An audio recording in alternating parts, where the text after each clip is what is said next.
Esto quiere decir que todas las experiencias mayormente vividas en esta etapa, desde que nace hasta los 7 o 8 años, son lo que marcan la personalidad de alguien. Entonces, esto es importante porque muchas veces los papás o los profesores, otros profesores de otra escuela, ustedes no, los papás de otras escuelas piensan que el que influyó en el chavo fueron sus amigos. Puede ser que sí, pero lo cierto es que hay algo en la personalidad de ese chico que se hizo vulnerable para no poder poner límites y aceptar un consumo o aceptar situaciones de riesgo. Muchas veces pensamos que las situaciones de adicción solamente tienen que ver con el consumo de drogas, y los procesos adictivos se pueden hacer prácticamente a cualquier cosa, a la comida, al sexo, al internet, a los teléfonos, incluso a alguna persona, ¿no? Una vez una chica de secundaria alzó me dice, ¿también nos podemos hacer adictos a una persona? ¿Ustedes qué creen? Sí.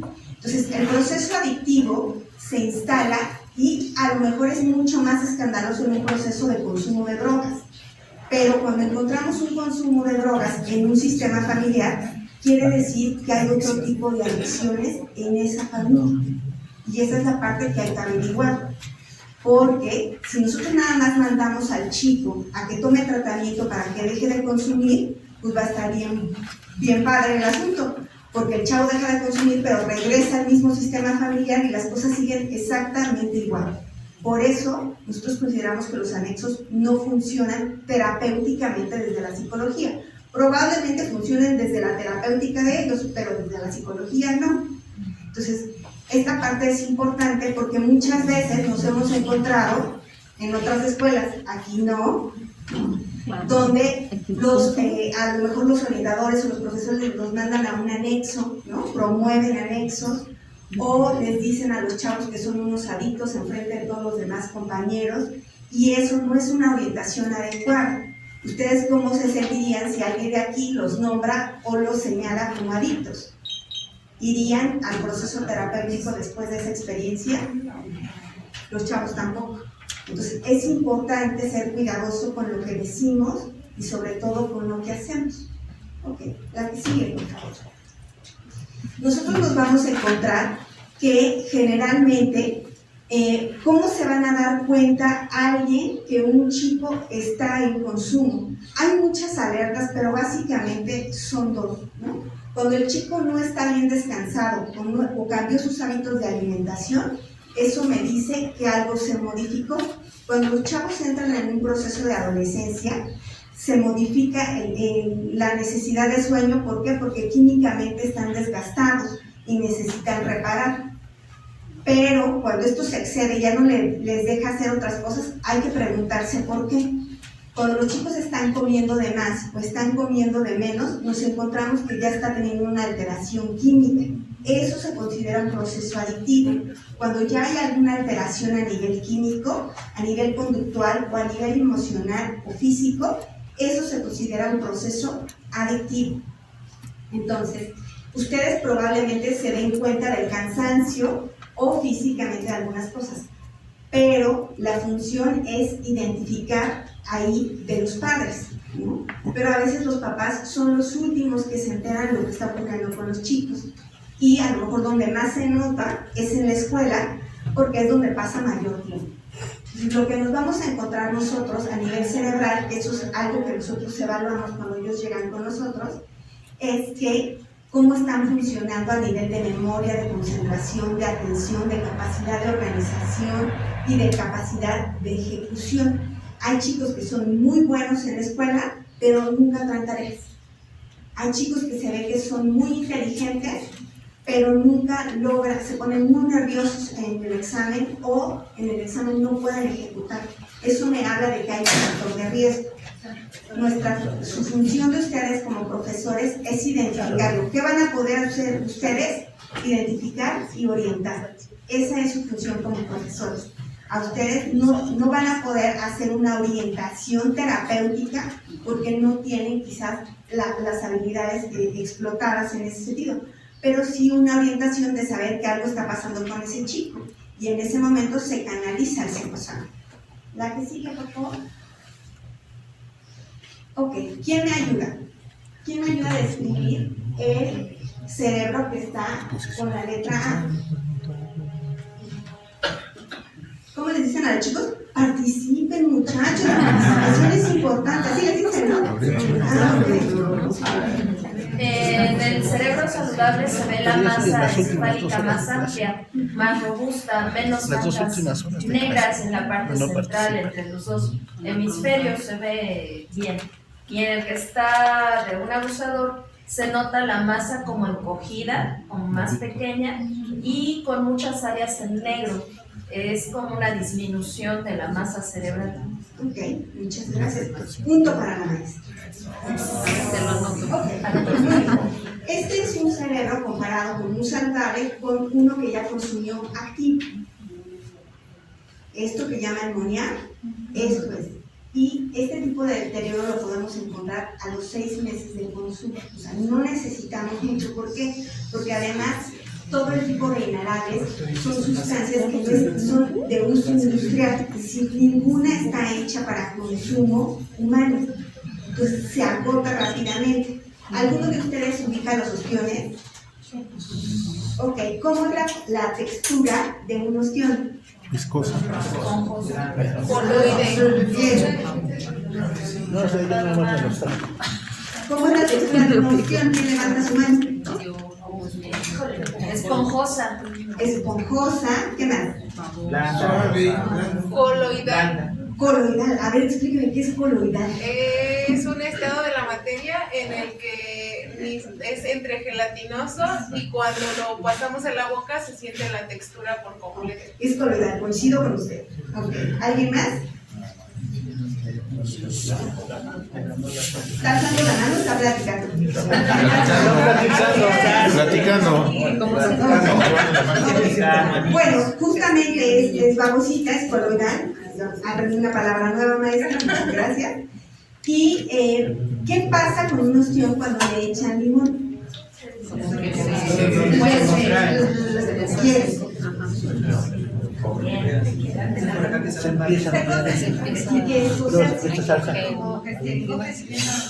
depende de la cosa. Cuando se encoge y se quema, ¿qué le está pasando al ostión? Se está muriendo. Se pone duro. Bueno, tomando forma.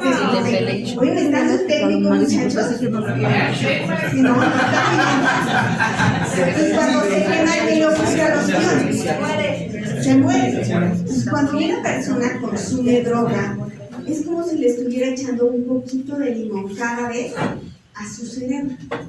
Es decir, se puede ir quemando ciertas zonas. ¿Cuál es la dificultad? Que el cerebro a nivel del sistema neuronal es de las únicas zonas. Si nosotros nos rapamos porque perdió Colombia,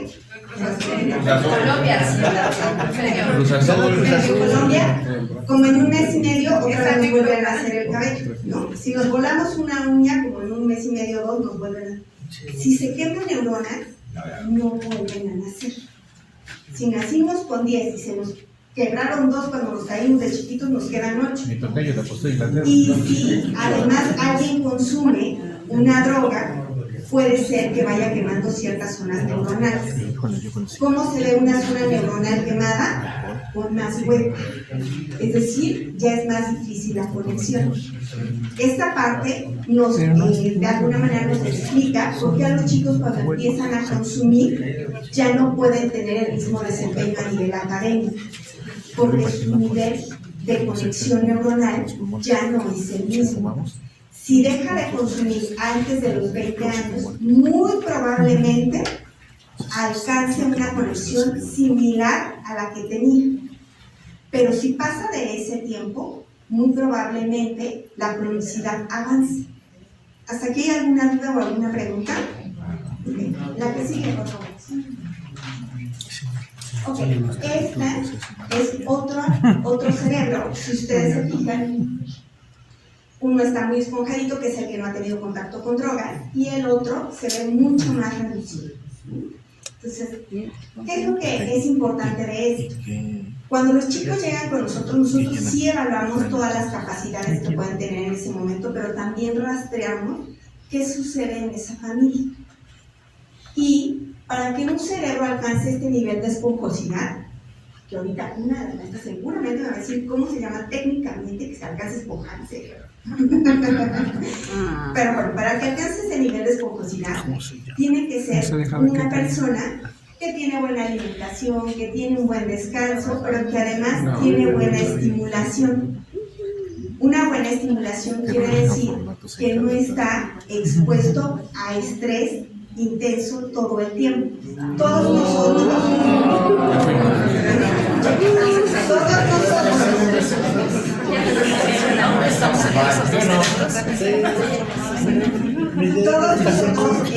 estamos expuestos a estrés, pero es diferente si ahorita yo le digo a la maestra que si me hace el favor de encargarse de México, lo que llega a Sheinbaum, ¿qué me va a decir? Sí, exacto. Cuando a nosotros nos ponen situaciones de tensión que exceden nuestra capacidad o nuestro ejercicio de la vida diaria, entonces nuestro cerebro se va a empezar a hacer más pequeñito porque está sumamente tenso. Entonces, cuando a un joven o a un niño le ponemos situaciones que no sabe todavía cómo resolver, pero que intenta resolver, el cerebro no va a alcanzar su máxima esponjosidad. Y esto implica que se genere un trauma. Un trauma que tiene que ver con las experiencias, es decir, con el sistema, con los estímulos que yo tengo afuera, pero que se va a ver también reflejado en algo orgánico. Entonces, cuando un cerebro está sumamente tenso, ¿qué es lo que va a buscar? Desestresarse. Relajarse, desestresarse. ¿Y con qué se podría relajar o desestresar un chavo?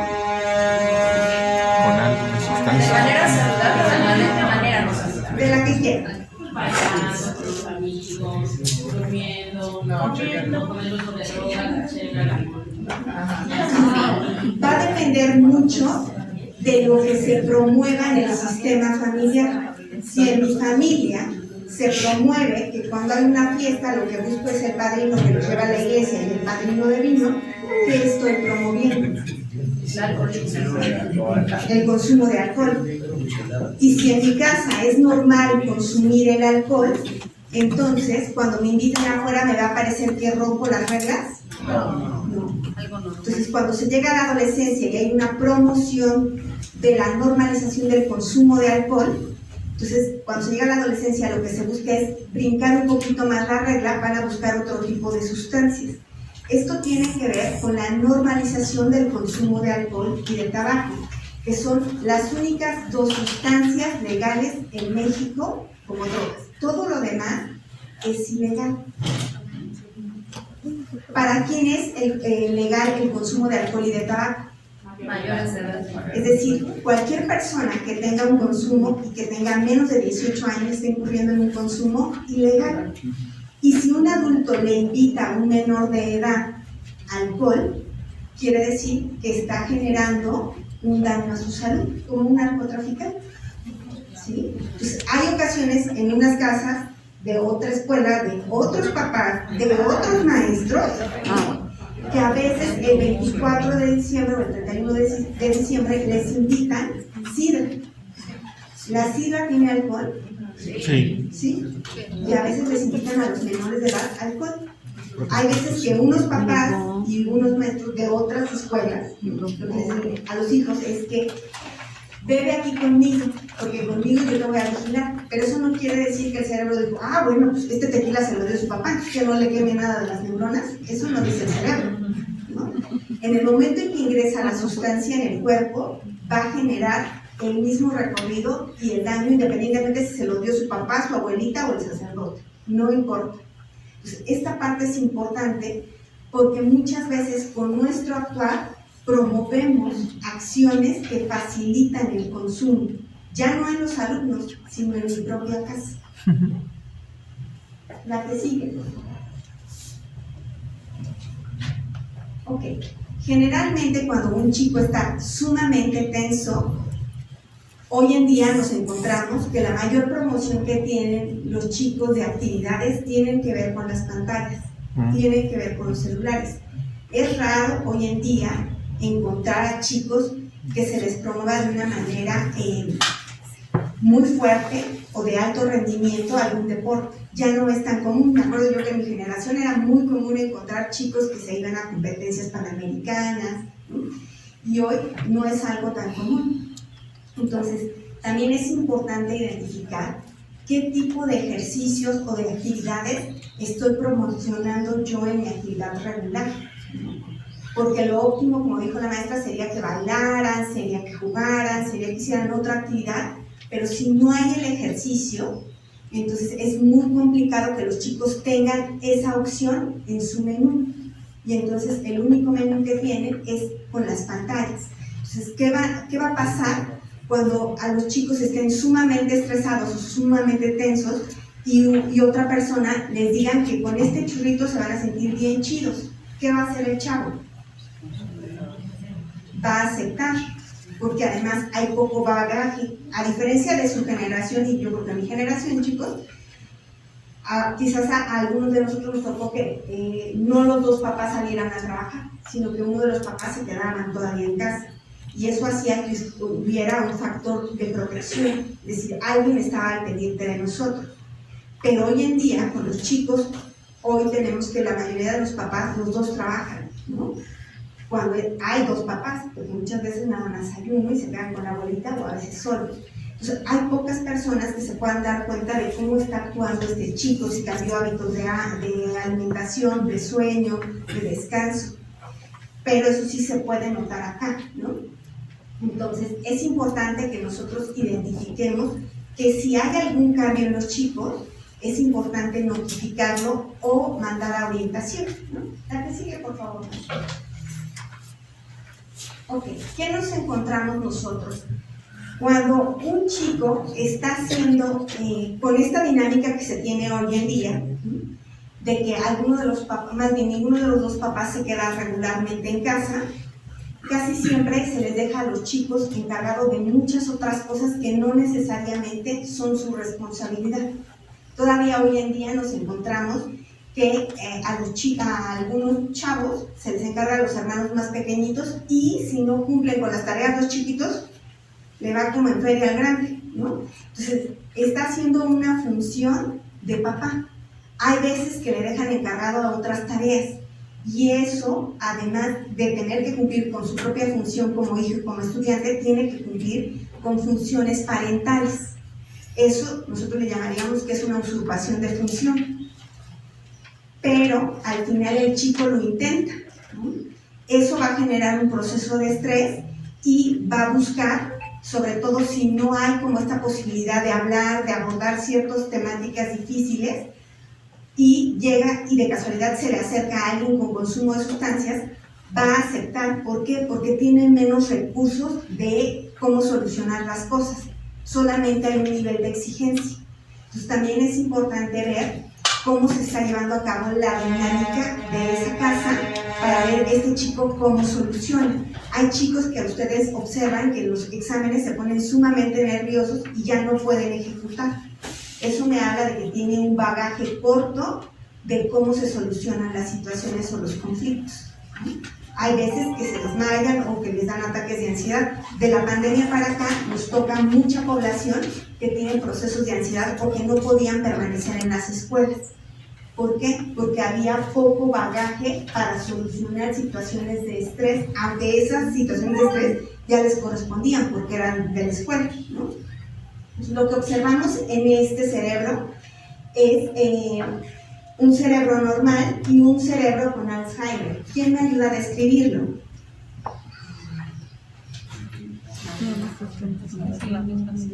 Del lado del cerebro normal se ve pues muy grande, yo lo veo grande, esponjado, sin manchas, muy clarito se ve. En cambio en el otro se ve una variación en todas las ondas, como que se encogió, ¿sí? Y hay ya en el otro corte unas manchas negras muy claras ahí, que seguramente son afectaciones, no sé, algo por ahí.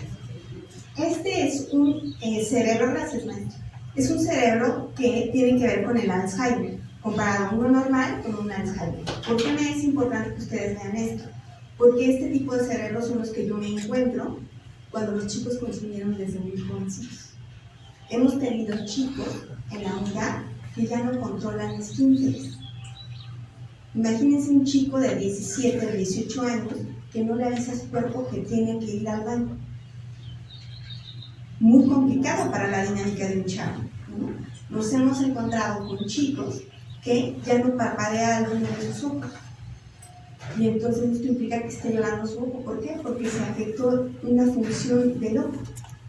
Entonces, así como esas, otras pueden haber diferentes. Maestra, gracias. Buenos días, tardes. Me gustaría hacer una precisión con respecto a las circunvoluciones que los compañeros están mencionando. Las manchas negras que se observan en la imagen no son daños provocados por el cerebro, por el consumo. Ya tenemos esos huecos. Lo único que pasa con el consumo es que se hacen más grandes. Sí sería importante mencionar eso, porque si estamos pensando que las manchas negras que tiene el cerebro son resultado de la afectación, lo que quisiera ver si nos pudiera precisar esa parte, porque en el cerebro normal también tenemos esos huecos negros que la maestra mencionaba. Sí. El deterioro por edad se va marcándose cada vez más. Pero al final se representa muy similar a lo que pasa con un consumidor de sustancias. Se va deteriorando cada vez más, nada más que de una manera temprana. Entonces, el punto aquí es que una forma de prevenir es tener información, ¿no? Y la información es qué pueden hacer ustedes. Con lo que nosotros nos encontramos regularmente es con que hay una serie de factores de riesgo alrededor de los chicos y que pueden ser familiares, económicos, académicos. Por ejemplo, algo que nos encontramos muy frecuentemente es que aquellas personas que tienen déficit de atención, que de unas generaciones para acá se escucha mucho, generalmente una forma de solucionar o de hacer de que se equilibre un poco el funcionamiento cerebral es consumiendo algunas sustancias, como puede ser marihuana, alcohol, inhalantes, porque eso relaja un poquito el cerebro. Entonces, en ese sentido, es importante que ustedes identifiquen, ¿han tenido chicos con déficit de atención? Sí. ¿Y qué hacen con ellos?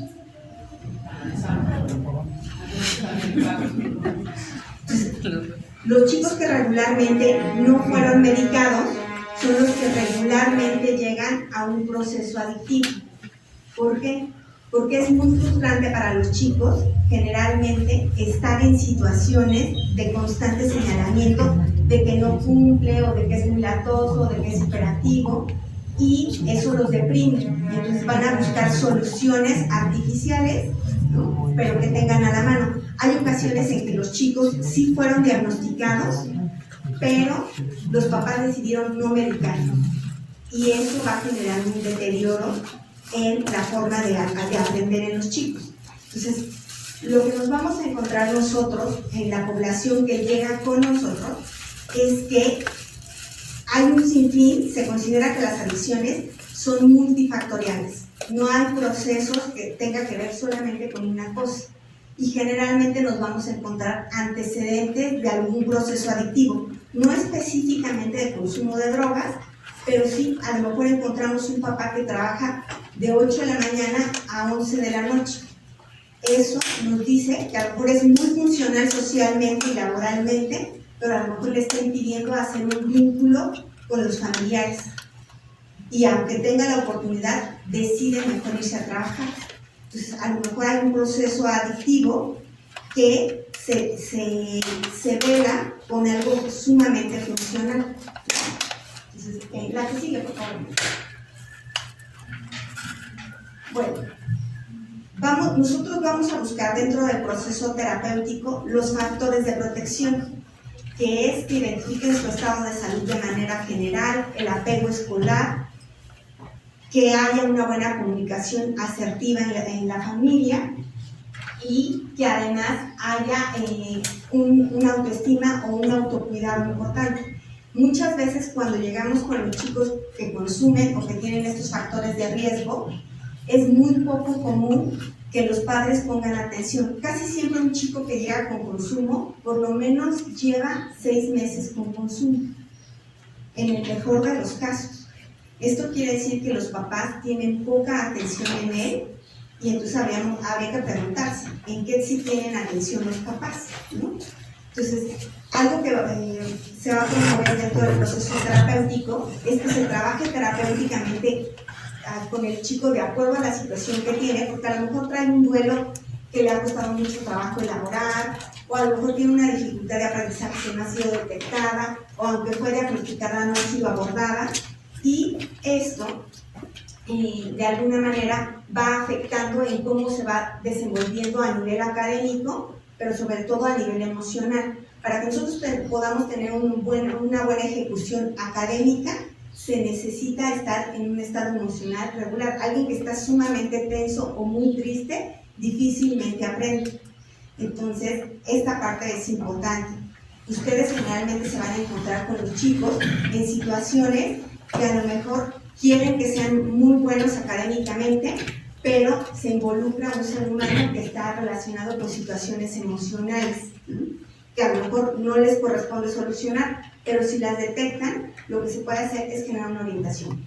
¿Qué se recomienda cuando una persona está bajo efectos de sustancia? En ese momento no se puede hacer, ni yo puedo hacer una intervención, porque no le funciona, está intoxicado. De acuerdo a los estatutos, de manera general, cada escuela tiene como sus lineamientos, ¿no? Pero nosotros tenemos el conocimiento de que a ningún chico que se encuentre bajo el estado o que se haya visto relacionado con situaciones de consumo se le puede expulsar. No sé si en esta escuela sea diferente. Es diferente. Pero se tiene que orientar. Se tiene que orientar y se tiene que canalizar al centro de atención de salud mental y adicciones más cercano a su domicilio. Ese es el procedimiento que nosotros conocemos. Desconozco si en las prepas como tal sea un proceso distinto. Está modificando la normatividad y ya tiene algunos años que ha habido esa orientación. Un chico no se va por adicciones, se canaliza. Exacto. Pero depende del grado y bueno, las problemáticas. Por lo que sí sé que se ha expulsado a chicos es cuando hay dentro, por ejemplo. En esos casos sí, pero cuando hay consumo es incluso a nivel empresarial. Si un trabajador llega con consumo, tampoco se le puede despedir, ¿no? Más bien se le analiza que se le ayude. Entonces, esta parte es importante, ¿no? Porque justamente muchas veces algunos de los otros papás pueden decir, bueno, que lo linchen, ¿no? Que lo manden a las mazmorras, pero lo cierto es que toda la indicación es hacer que el chico se mantenga dentro de lo social para que se le pueda ayudar, porque un chico que es expulsado es mucho más difícil rescatarlo, ¿no? Y que genere un apego académico. La que sigue, por favor. Y bueno, aquí les dejo esta. Ahí vienen los datos de la unidad, que los veo que vienen creo que muy chiquitos. El teléfono de la unidad es 51 21 36 73. Y mi nombre es Fabiola Martínez Chimal y generalmente estamos en un horario de lunes a viernes de 8 de la mañana a 3:30 de la tarde. Todo el servicio, incluidas las pláticas. Esta es una plática, digamos, introductoria, informativa, y que después, si necesitan alguna como mucho más específica, se pueden ir agendando. Otra de las cosas que nosotros hacemos, bueno, son los talleres y generar el recurso a partir del tamizaje, que es un cuestionario de 81 preguntas para que se detecten los factores de riesgo. Los factores de riesgo nosotros los realizamos a partir de 7 áreas de vida, que es el área de salud mental, el área de consumo de sustancias, el área de la dinámica familiar, la dinámica con amigos, el manejo de la conducta agresiva y el interés laboral o académico, y la posibilidad de aplicarse en la parte académica. Bueno, pues por mi parte sería todo. De todas maneras, la maestra siempre tiene forma de contactarme y eso sería todo. Gracias. Gracias.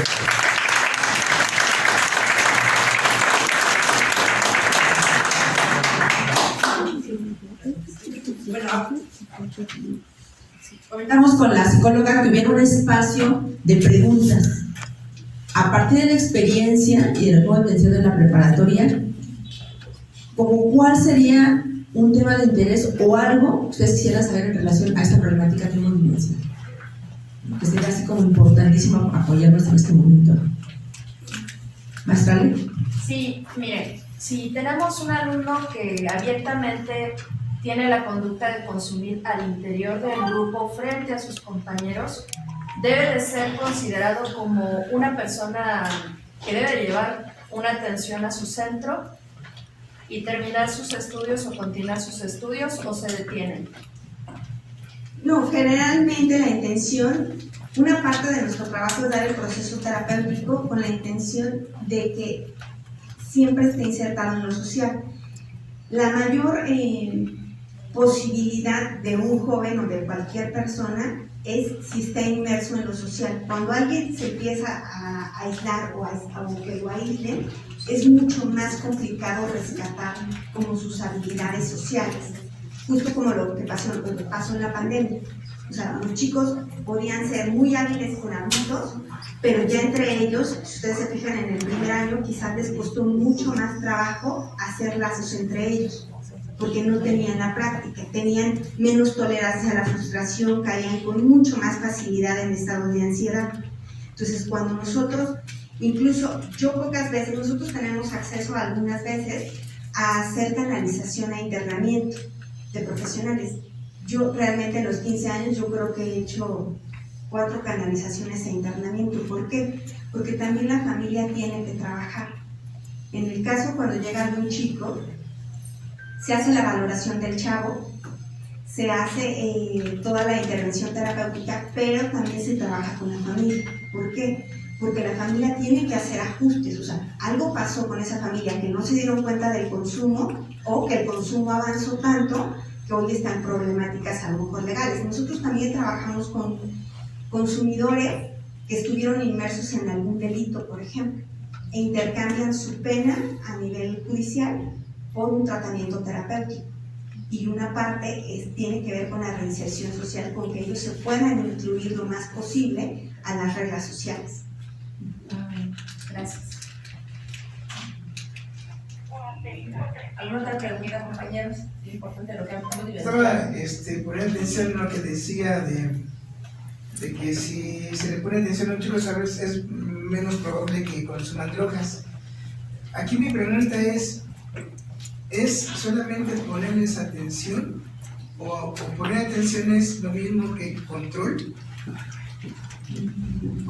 Porque yo recuerdo, todos, ya tengo mis añitos, creo que soy el más grande de los meses aquí, mi mamá y mi papá trabajaban, ambos trabajaban, y no nos ponían así mucha atención, pero había mucho control. Había mucho control en el sentido de que además te veo haciendo esto, o te veo haciendo aquello. O sea, no había que me estuvieran checando, pero sí había como que esas amenazas, ese sistema de control del puro pegamento para parchar llantas, ¿no? El metado cemento. Pero no había otro tipo de drogas, ¿no? Que yo recuerdo, más que los adultos que fumaban marihuana. Pero en los jóvenes era ese pegamento de llantas, pero sí recuerdo que no había un acompañamiento como tal, pero se había un control muy fuerte en relación a las acciones que tenemos los hijos, ¿no? Y eran padres que estaban ausentes desde las 5 de la mañana y llegaban a las 10 de la noche. Sí, pero algo supervisaban. Siempre que nosotros tenemos reglas, y ustedes como maestros lo deben de ubicar, o sea, un maestro que tiene reglas firmes, no rígidas, sino firmes, los chicos funcionan bien. Cuando un maestro un día les cambia la regla y al otro día les cambia la regla y al otro día les cambia, ¿qué pasa con el grupo? Se descontrola. Entonces, ¿qué es lo que nosotros observamos regularmente en la clínica? Que los chicos, hay veces que los papás llegan y dicen, pues es que le damos todo, ¿no? A lo mejor yo estoy con él todo el día y además le damos todo lo que necesita. Sí, pero le dan todo tanto que no hay un margen, ¿no? Cuando nosotros tenemos todo, ¿de qué nos van a quedar ganas? de nada, porque ya tenemos todo.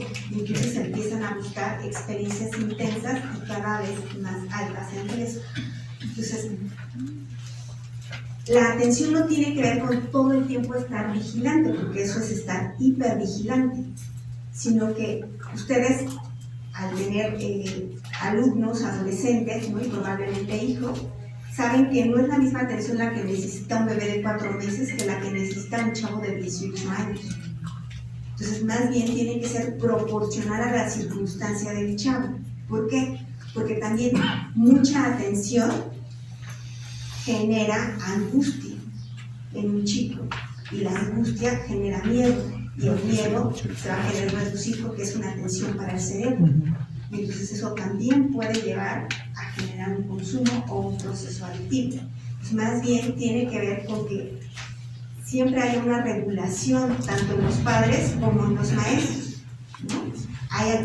Quizás a algunos de ustedes les tocó o les platicaron que antes había los papás que por una equivocación les quebraban la madera o el cable o la plancha o cualquier cosa, ¿no? Y era una cuestión donde no se mesuraba el padre, donde no había una proporción a la falla con lo que se estaba corrigiendo. Entonces, más bien tiene que ver con la firmeza, y también cualquiera de ustedes se da cuenta cuando alguien sí les está poniendo atención de a de veritas, aunque sea 5 minutos, a diferencia de que esté todo el día y que parezca que le está poniendo atención. Entonces, tiene que ver con el interés real y tiene que ver con la firmeza. Pero además yo quiero agregar que hablar de hace 50 años, 40 años, los estímulos, las condiciones sociales, el tipo de droga, las sustancias, eran muy diferentes, ¿no?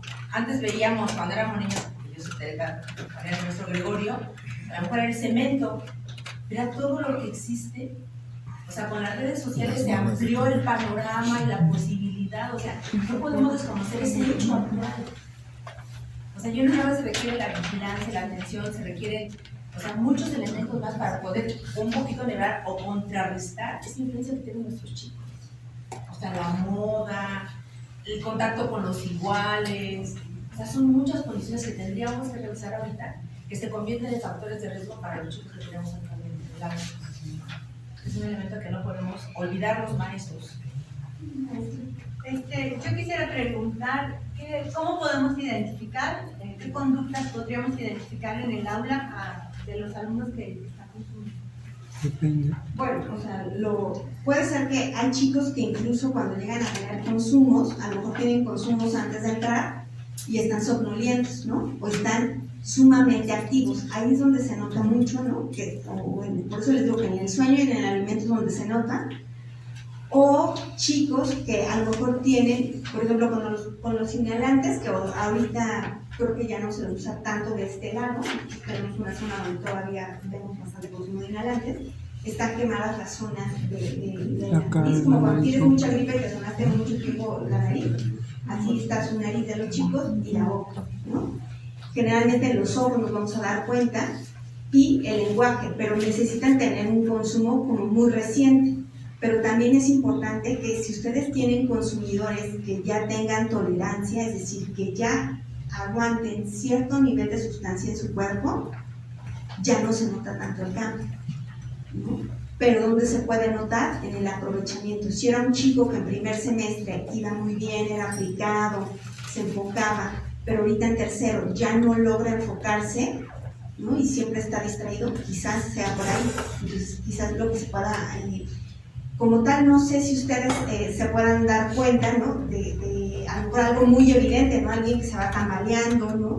Alguien que trae los ojos muy rojos, o alguien que está hiperactivo o acelerado o aletargado, ¿no? Porque sí nos han reportado chicos que se quedan dormidos de que consumían, ¿no? Pero si ustedes más bien de lo que podrían darse cuenta, y si es que no es como el consumo tan abierto, sería como de los cambios en el aprovechamiento de los chicos.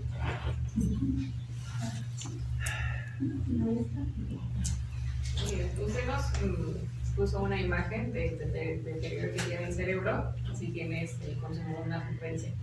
pero yo quería saber si con todas las sustancias es lo mismo, o sea, es una aproximada de 6 meses, ¿cómo se ve?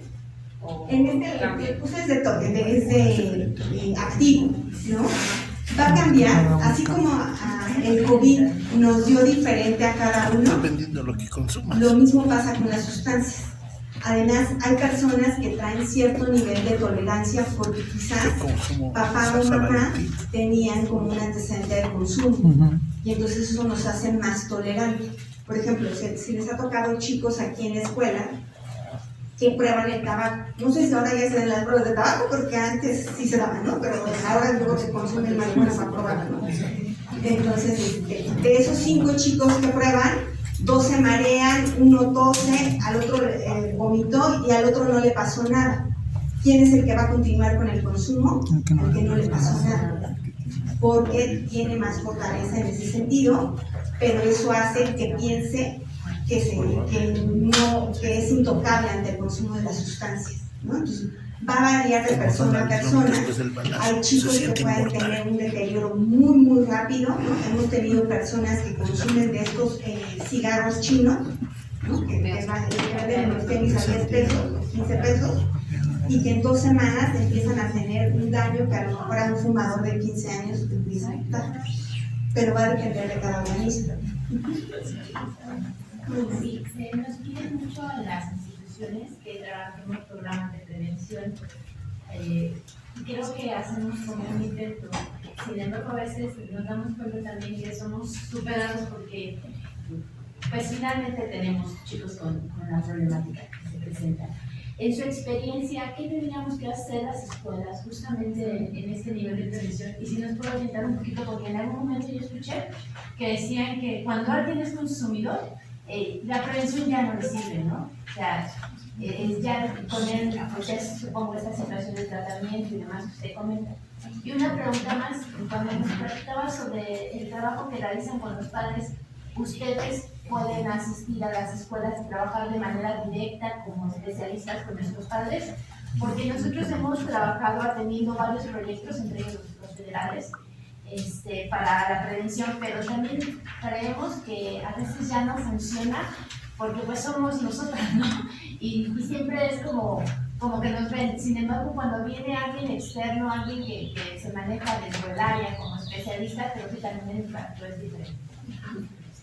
Bueno, en cuanto a la cuestión de la prevención, desde el enfoque que trabaja la unidad, que es cognitivo-conductual, la apuesta es dar información. Y me parece que funciona. O sea, el dar información funciona. No funciona como esperaríamos, ¿no? Al igual que cuando se imparte una clase. No todos están como dispuestos con la apertura. Pero yo siempre digo que si de 10 uno nos escuchó, pues le decimos, ¿no? Porque es muy complicado, ¿no? Incluso abrir la situación de consumo o problemáticas de salud mental, ¿no? Cuando hay violencia, cuando hay situaciones de agresión, es complicado abrirlo, ¿no? Y sobre todo reconocerlo. Hay veces que los chicos no saben que eso que están viviendo es violencia, ¿no? Entonces, el hecho de que nosotros demos información quizás da la oportunidad de que ellos lo identifiquen. Y si lo identifican, quizás puedan decidir qué hacer con eso, en lugar de vivirlo solo de manera automática. Entonces, creo que la parte de la psicoeducación es importante, no es todo, pero a nivel de prevención es lo que hay, ¿no? Y la otra era... Sobre el trabajo con los padres de familia. El trabajo terapéutico reflexivo que nosotros hacemos, como es terapéutico, tiene que ser en la unidad directamente. O sea, ese sí o sí, y todo el trabajo terapéutico tiene que ser en la unidad. No podemos venir a dar procesos terapéuticos aquí a la escuela, no, porque no cubre eso el servicio, ¿no? Entonces, y nada más desde lunes a viernes, porque luego me dicen, ¿y no podrá en sábado? Y el domingo por teléfono tampoco, ¿no? De lunes a viernes nada más y en el horario de la institución.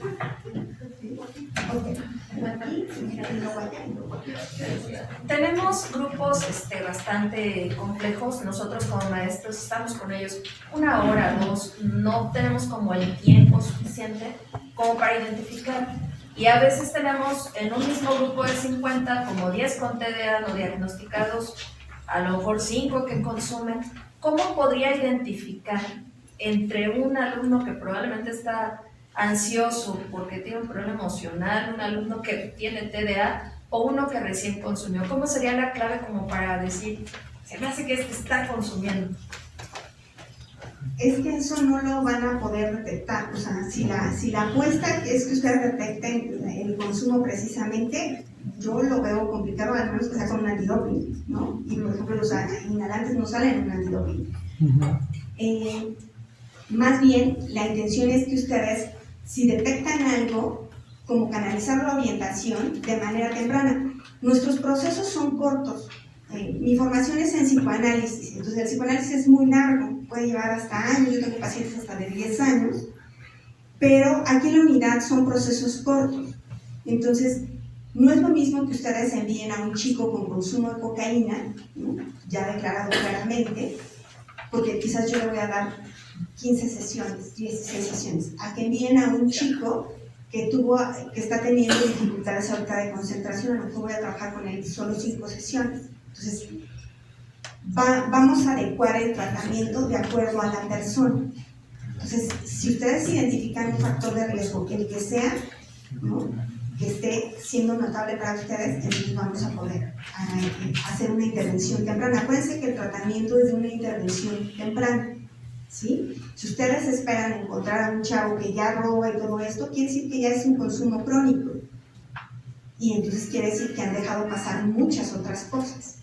Para que un chico llegue a un consumo crónico, quiere decir que, aunque se hayan dado cuenta, yo siempre digo que son como Hansel y Gretel, los chavos dejan pistas, pero si los papás no las quieren ver, entonces el proceso avanza, ¿no? Entonces, más bien, no esperarse a ver una situación de consumo, sino un factor de riesgo puede ser, porque hay veces que nos encontramos, ¿no?, con que el chico es hiperactivo, puede ser, ¿no?, y entonces se hace el diagnóstico y entonces se canaliza con el psiquiatra y todo.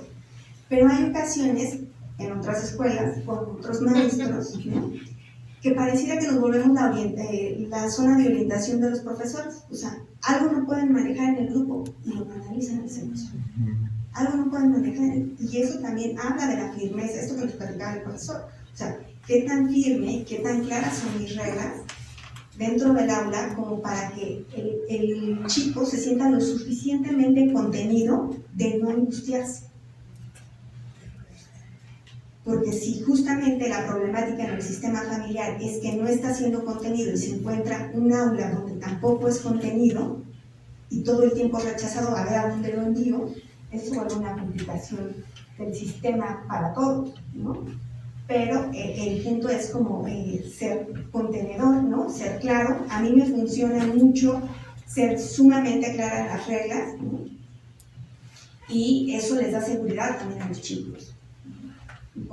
Sí, gracias. Bueno, es básicamente lo que comentaba la maestra. Se sabe que el azúcar provoca en el cerebro los mismos efectos que el consumidor de cocaína. ¿Cómo no confundir a un chico que es hiperactivo por el alto consumo de azúcar a un chico que es el TDAH y a un chico que es consumidor de cocaína? Tiene que ver con lo mismo, profe. O sea, ustedes necesitarían tener un laboratorio aquí para diferenciar esas cosas. Creo que no lo tienen. Entonces, más bien, si ustedes empiezan a identificar, por ejemplo, a mí sí me toca trabajar con los chicos, como yo trabajé en un internamiento con trastornos de alimentación, tenemos como una orientación muy de nutrición. Entonces, hay veces que yo sí llego a trabajar a ver cómo están consumiendo. A veces me dicen, me duele el estómago, pero no han consumido ningún alimento desde las 12 de la noche de anoche. Entonces, obviamente, ahí hay que hacer una sensibilización con la familia de que algo está pasando con la alimentación, ¿no? Y entonces a veces, por ejemplo, hay chicos que fuman para que no les dé hambre. Entonces, si ustedes detectan una constante en el chico, entonces necesita un abordaje o una orientación, y es cuando hay que referirlos. ¿Sabe por qué se lo preguntaba? Porque aquí en la escuela hemos tenido, al menos yo he tenido casos de jóvenes que consumen mucho el Red Bull, el Vive 100, el Monster, el Boss, todo ese tipo de productos que tienen cafeína a más no poder y azúcares. Y entonces... Es energético y, sí. y que en números repetitivo, sí puede generar como un proceso adictivo, propiamente, más que ser un refresco, sí, como es un energético, sí puede generar alteración del sistema nervioso directo y la necesidad de consumir como abstinencia.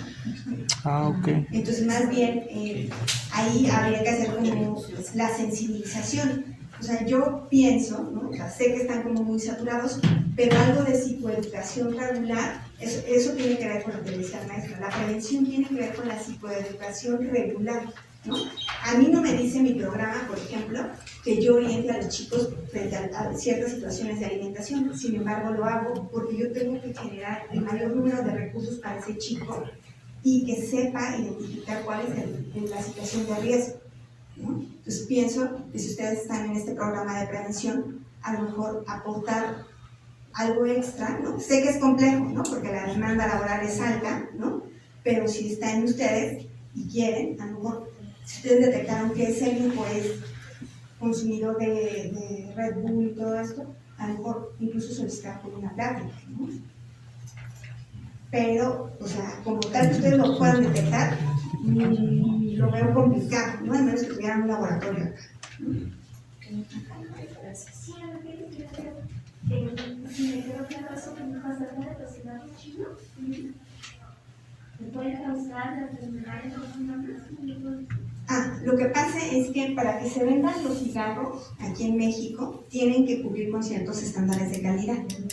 Entonces, cuando entran por otras vías que no son legales, no cubren con los estándares de calidad. Esto quiere decir que tienen más sustancias de las que deberían de tener, entonces el deterioro puede ser mucho más rápido. Sí. Perdón, mira, la población que tenemos es numerosa, 50 alumnos grupo, y evidentemente las condiciones multifactoriales, ya tengo 50 potenciales jóvenes que atender. ¿Tenemos algún instrumento en términos prácticos que me dice de los 50 que tengo, estos 5 o 6 individuos son potenciales? Y entonces no trabajemos con 50, trabajas con 5, con 10, con 1, pero tenemos algo que me diga, oye, este niño, este joven es potencial, porque si no, imagínate el nivel de estrés, la experiencia es estresante, ¿no?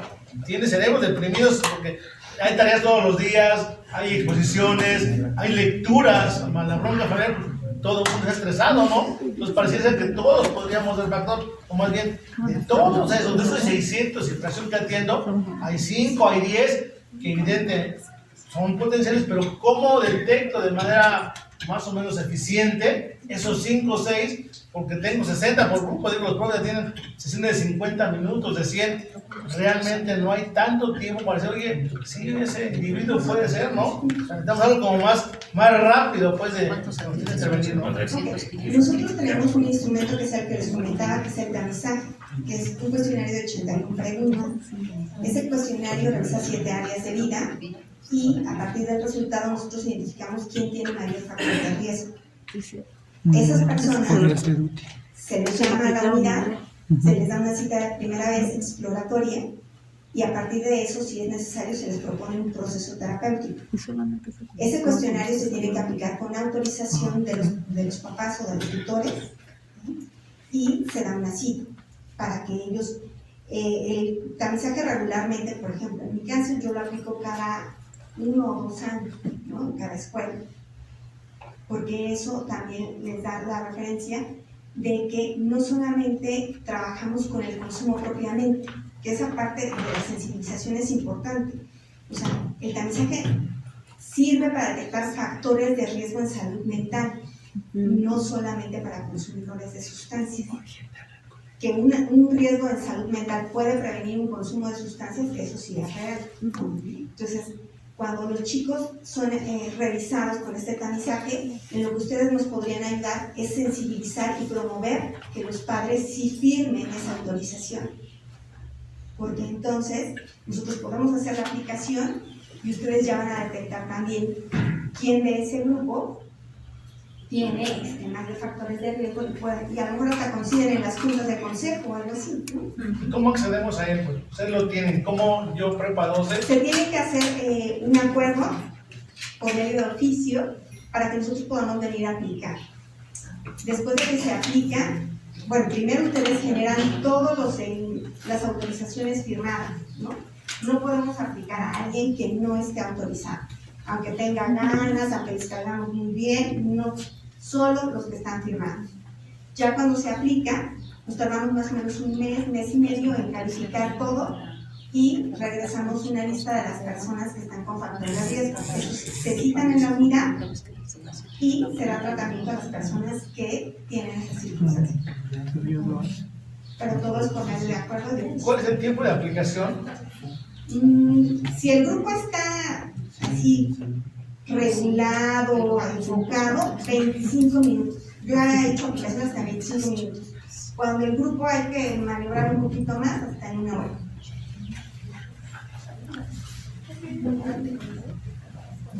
Yo lo que quiero es compartirles que cuando Andrea inició la secundaria, exactamente le aplicaron ese cuestionario.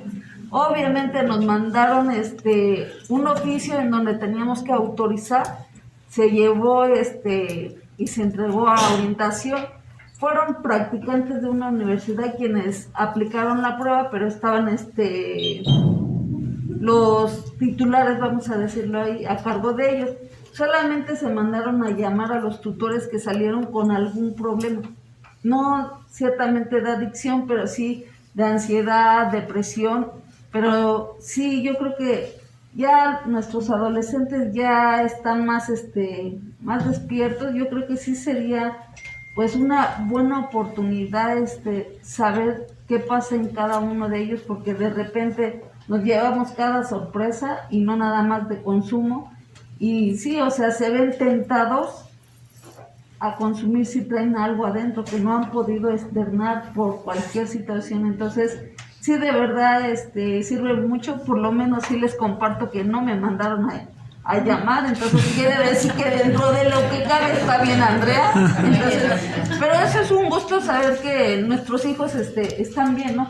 Porque, si no mal recuerdan, el Día de Educación para la Salud y la importancia de la salud mental y física es muy importante, van de la mano. Entonces, sí, yo creo que también uno como papá necesita saber en qué condiciones están nuestros hijos. Queremos ayudarlos. Y ya desde ahí nosotros nos damos cuenta. Por ejemplo, les voy a platicar lo que pasó cuando recién llegamos aquí a la zona. Me tocó aplicar en una escuela que tenía 700 alumnos. De esos 700 salieron 70 con factores de riesgo.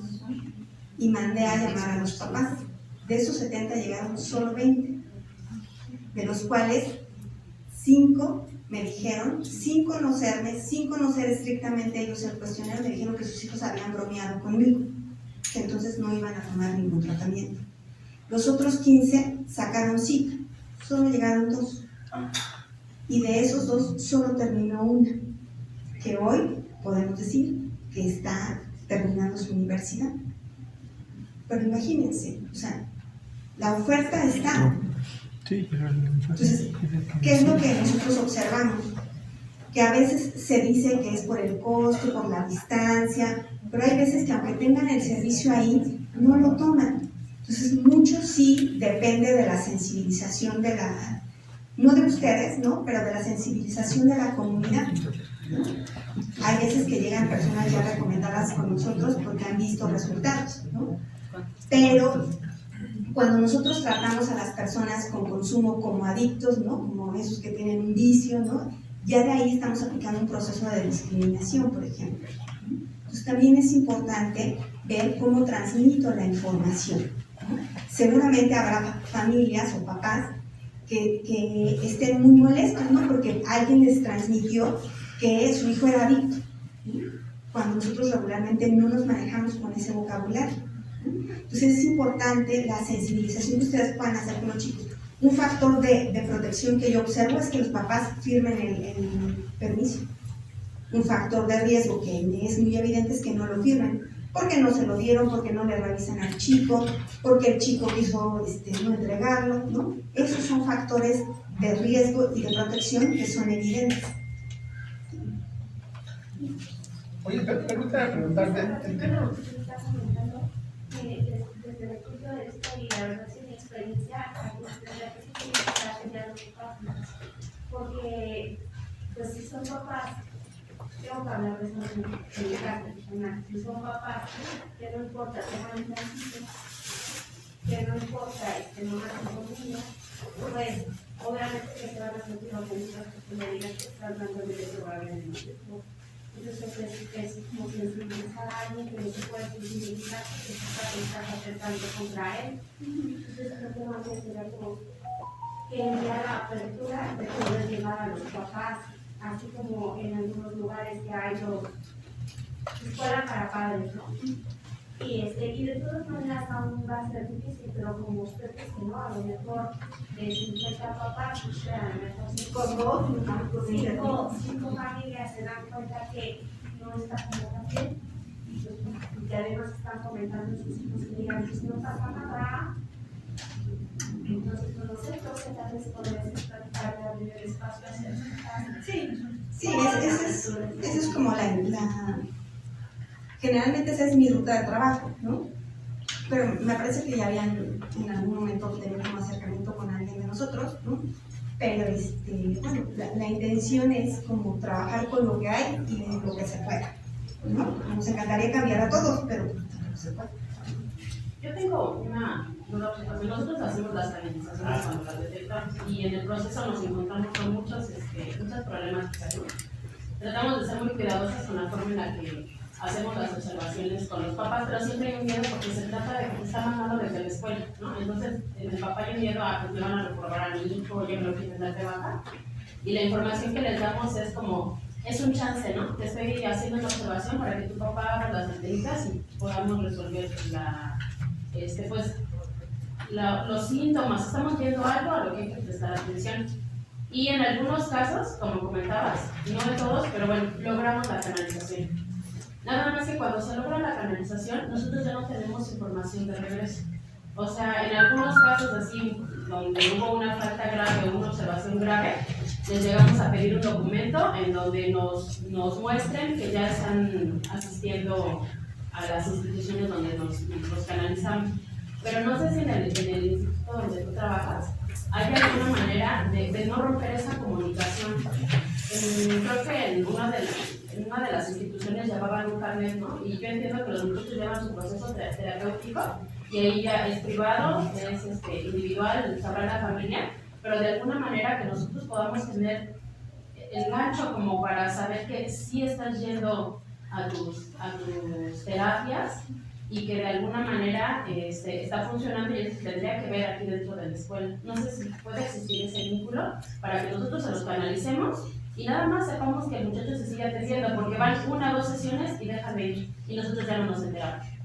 Sí, o sea, nosotros no podemos decirle a nadie, ¿no? Si Juanito sigue yendo. Esa es su función de, digamos, ustedes. Nosotros somos auxiliares de las instituciones educativas. Nosotros sí damos un carnet, pero pues les corresponde a ustedes, si quieren, ¿no? Como darle seguimiento a ese carnet. Por ejemplo, yo con los chicos siempre hago un acuerdo, ¿no? Y cuando en la escuela, hay escuelas que yo ya tengo muchos años de trabajar con ella, ya conocen, ¿no? Entonces yo firmo las sesiones que sí asisten, ¿no? Entonces, pero ahí ya depende mucho de la escuela. ¿Qué es lo que yo me encuentro? Que, pues sí, los papás, hay veces, en otras escuelas, con otros maestros, ¿no? Que los papás dicen, es que vengo, o sea, la primera vez que tienen contacto conmigo, dicen, es que vengo con un carnet. No, es que yo no doy carnets, yo doy tratamientos, pero carnets no, ¿no? Entonces, hay una confusión en la transmisión de la información. Entonces, nosotros, sin excepción, damos los carnets, pero a quien se queda tratamiento. No andamos ofertando carnets, ¿no? Y ustedes pueden solicitarle al usuario, sobre todo si está condicionado, ¿no? Que les entregue una copia cada semana del carnet. ¿Y cada cuánto plantean la atención a los niños? Miren, ahorita tienen un año que se amplió un poco como el abordaje que nosotros podemos hacer. Aún así hemos tratado de mantener que las consultas sean cada semana, o sea, lo cual es un privilegio en este país, ¿no? Porque a quien le ha tocado ir al IMSS o al ISSSTE sabe que las consultas de psicología se dan cada 4 meses. Entonces, mi unidad es de las pocas que trata de conservar, en mi particular intervención, yo trato de conservar, prefiero 10 semanas que los niños y que vaya, que el papá también vaya y todo, pero que se vea la eficacia de la intervención. Y hay otra duda, dijiste que tienen un tratamiento cognitivo-conductual para la reinserción del alumno, bueno, de los muchachos o el dado de alta. ¿Cuántas sesiones? Les explico. Va a depender, por ejemplo, si el chico trae un consumo de sustancias, el mínimo que puede ser de sesiones, por ejemplo, si fuera un consumo básicamente de una vez, sería de 8 sesiones. Si es un consumo mucho mayor o más crónico, puede llegar hasta 15 o 20 sesiones. Pero cuando ellos terminan esas sesiones semanales, no se termina ahí el proceso. O sea, yo los veo a ellos, cuando se termina el proceso inicial, que además yo siempre les digo, tienes este número de sesiones, son 8 sesiones, o 10 sesiones, o 12 sesiones, y en la última sesión tú y yo vamos a reevaluar. Si yo considero que con eso es suficiente, hasta ahí llegamos 2 semanas, yo después te veo al mes, a los 3 meses, a los 6 meses y al año. Solo hasta el año que te hayas mantenido en la meta, que en menores de edad sería no consumir, se puede considerar un alta, antes no. Gracias. ¿Cuál sería la diferencia de programa que ustedes manejan con los centros de integración juvenil? No sé cuáles lleven ellos, ¿no? Porque, pues, tenemos diferentes referencias, ¿no? O sea, supongo yo que ellos hacen un abordaje psicodinámico, ¿no? Pero desconozco en esencia cómo lo lleven, porque nosotros nos hemos encontrado con variedad. Alguna generación tuvimos, no les dieron atención porque no había espacio, ya no tenían espacio para las consultas, y cuando los mandábamos, ahorita hablaste tú de 8 sesiones, pero los chicos lo regresaban con 3, 4 sesiones y que ya estaban dados de alta. Y nosotros no teníamos el acceso a la información en alguna ocasión. Pero si hay consumo, si los chicos no traen consumo. Entonces, ¿cuál alguna, no sé, son de primera vez? Así se considera, ¿no? No, por ejemplo, si encontramos a un chico con un transmisaje, con un factor de riesgo en la dinámica familiar, ahí yo no le puedo ofertar 8 sesiones. O sea, le puedo ofertar quizás 3. O hay personas o hay chicos que a lo mejor sí podría tomar 5 sesiones con nosotros porque tiene procesos de manejo de ansiedad, pero ya está teniendo situaciones químicas, o sea, ya está teniendo alteraciones orgánicas. Entonces, para mí lo viable no es que utilice 5 sesiones conmigo, sino que lo viable es que llegue donde hay psiquiatra y se quede con un terapeuta que lo va a poder ver más veces, y yo lo canalizo a otra unidad. Entonces, no es lo mismo, por eso les digo, no es lo mismo una intervención para una persona que ya trae consumo, que es su primera vez de consumo, que un chico que ya tiene tiempo, o un chico que trae antecedentes con los papás de consumidores, o un chico que tuvo un duelo y que entonces eso lo hace vulnerable. No es lo mismo. Entonces, dependiendo. En este año ustedes enviaron a algunos chicos este ciclo escolar. Mejor es que regresamos y establecimos el contacto porque las experiencias pasadas, bueno, no tuvimos buenos resultados. Y máxime, ahorita que nos decía que de una población de 700, pues hay uno. Entonces es complicado y también para nosotros porque, bueno, esa es mi otra pregunta. ¿Qué hacer o cuál sería nuestro punto fuerte como docentes aquí en la institución cuando nosotros, por ejemplo, tenemos familias en donde los papás son consumidores, son vendedores, los chicos están en ese ambiente, aquí vienen y es su espacio o sus centros de venta? Nosotros los detectamos, canalizamos o mandamos llamar a los papás y cuando queremos canalizarlos, pues los papás no son accesibles para la ayuda o se cierran ante esta situación porque finalmente es un medio de subsistencia económica para ellos. ¿Ahí qué podemos hacer? ¿Cuáles serían nuestras alternativas que nosotros tendríamos? Pues es que pienso que ustedes, la herramienta fuerte es, porque creo que ante venta ustedes sí pueden dar de baja al chico, ¿no? O sea, creo que su única herramienta es como la presión sobre lo académico, porque nosotros no los podemos presionar. ¿no? O sea, yo les explico, así como les he explicado ahorita todo, así evalúo al chico y le explico al chico y paso y le explico a la mamá o al papá y les explico cómo trabajo yo. Yo soy muy lineal en la forma en que trabajo. Si el chico va y requiere tratamiento terapéutico, muy probablemente el papá tenga que ir al proceso terapéutico. Pero si el papá no va al proceso terapéutico, el chico no puede pasar a su siguiente sesión. Entonces, o van los dos. Y entonces, de esos papás a todos me dicen, yo siempre les pregunto, del 0 al 10, ¿qué tan dispuestos están a trabajar? Y todos me dicen que el 10. Y entonces yo les digo, perfecto, en sus actos me daré cuenta si su disposición es de veras. Y la sorpresa que tengo es que no siempre, ¿no? ¿Qué trato yo de hacer? Que se lleven lo más que se pueda, ¿no? Porque yo en particular, por mi postura y por mi función, no puedo presionar. Lo que a mí me sirve mucho es que yo trabajo con los papás. Entonces, los papás en la primera sesión van de muy mala gana, ¿no? Casi arrastras, pero como está condicionado mi tratamiento a que ellos vayan, entonces van. Y conforme vamos trabajando, entonces los papás se ven un poco más y entonces reflexionan y entonces se permiten hacer un trabajo. Pero esa es mi herramienta, ¿no? Entonces yo creo y coincido en esa parte, ¿no?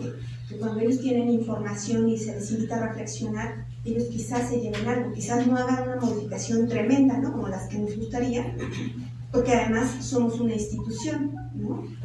Les puedo decir que los tratamientos que yo llevo en psicoanálisis de 5 u 8 años, obviamente no tienen una similitud a un chico que trabajó 8 sesiones, ¿no? Es totalmente distinto, pero de eso a nada, algo. Entonces, generalmente yo lo que busco en los procesos terapéuticos, como son tan cortos acá, es que ellos generen confianza en un proceso terapéutico y que eso les dé una referencia de que pueden volver a pedir ayuda.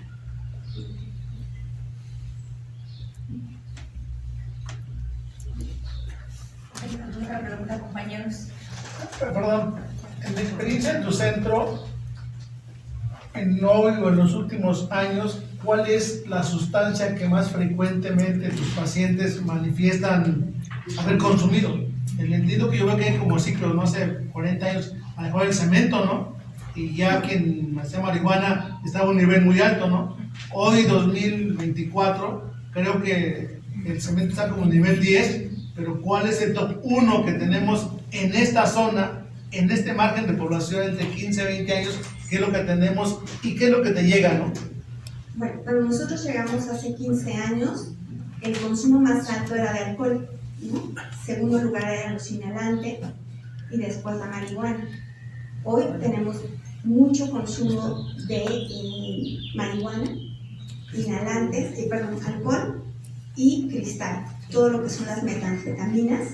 Entonces, esa parte está aumentando y se vuelve muy complicado porque además para que nosotros podamos hacer un abordaje, por ejemplo, de metanfetamina, necesitamos apoyo de un psiquiatra. Entonces, muchas veces algunos de ustedes se van a encontrar, ¿no? Si es que llegan a canalizar a chicos y si el proceso es crónico, muchas veces llevamos el proceso psicológico y además les pedimos que vayan al psiquiatra, ¿no? Entonces requieren 2 citas a la semana o cada 15 días con el psiquiatra, dependiendo, ¿no? Nosotros mandamos a instancias dentro de la Secretaría de Salud para que nos apoyen con la cuestión psiquiátrica, que además es relativamente cercana, ¿no? Puede ser cada 3 semanas, y económica, porque hacen estudios socioeconómicos. Entonces, con lo que más nos estamos encontrando ahorita es con marihuana, porque además las personas creen que es normal consumir marihuana. O sea, la generación de ahorita, los chicos dicen que la marihuana ya es normal, ¿no? Cuando la línea no es esa. Exacto, ¿no? Entonces, cuando trabajamos con los papás y los papás dicen, no, pues es el alcohol, el tabaco y la marihuana lo legal, entonces desde ahí vemos que hay una mala información. ¿Se fijan cómo es importante que los chicos tengan la mayor parte de la información? Bueno, listo.